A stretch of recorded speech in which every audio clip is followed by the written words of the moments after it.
TVs are home for high school football. Warren Central Warriors take on the Carmel Greyhounds in our game of the week. Of course, that means Greg Rakestraw with ISC Sports Network is here to help us break down the game. Good morning, as always. Good morning. I feel weird, though. I don't have Tara to kind of give grief to or make fun of. She's already done her weather forecast. But now you know. I'll try to be nice to you, but I frankly can't be, mad at her because the forecast has been perfect every Friday night. Chef's kiss. Absolutely. It has been great this season, and it's good because it was not great last season. Okay, Warren Central, we're kind of familiar with them at this point for Game of the Week. We are, but this is what happens when you're one of the best teams in the state. Every year you play a great schedule. You have games you want to televise. So, yes, this is the third time in 4 weeks that we have had the Warren Central Warriors. But that's because they played at Ben Davis 3 weeks ago. They and Lawrence North played a top 10 matchup last week where, by the way, the teams combined to score 111 points in that game. Whoa. Yes, that was eyebrow-raising indeed. They scored 48 and lost, which isn't great. But now they play the number 2 ranked team in Carmel. So, Warren again, frankly, I think they're a little better than their ranking indicates. Okay. I think they're one of the better teams in the state.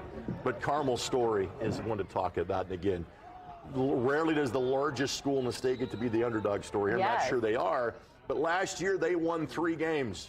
They were 3-7, made a coaching change, brought back Kevin Wright, who has led them to a state championship in years gone by.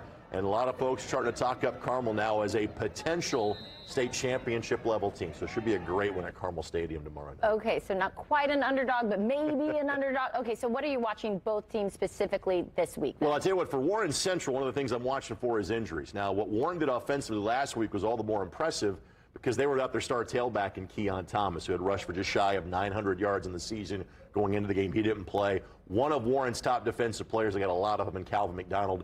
He was out due to injury as well. As far as Carmel is concerned, the young man that you see in the end zone being lifted up by an offensive lineman, that is Anthony Colner. And Anthony's got a good shot, probably not tomorrow night, but maybe as soon as their next game against Lawrence Central, he could become the all-time leading passer in Carmel High School history. Wow. And so, again, yes, and obviously that's a mouthful of a statement given how good their program has been. He's going to play at Troy University next year. So, again, I'm not sure if it's going to be 63-48.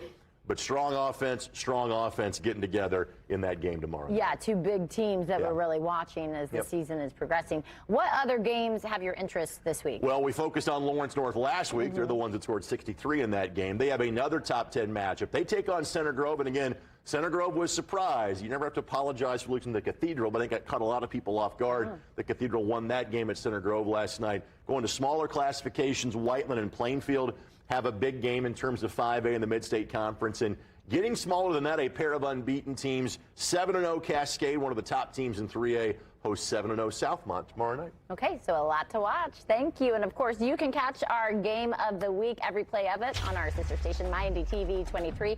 Starts at 7 o'clock Friday, then switch to Wish TV for all of the highlights on the Zone.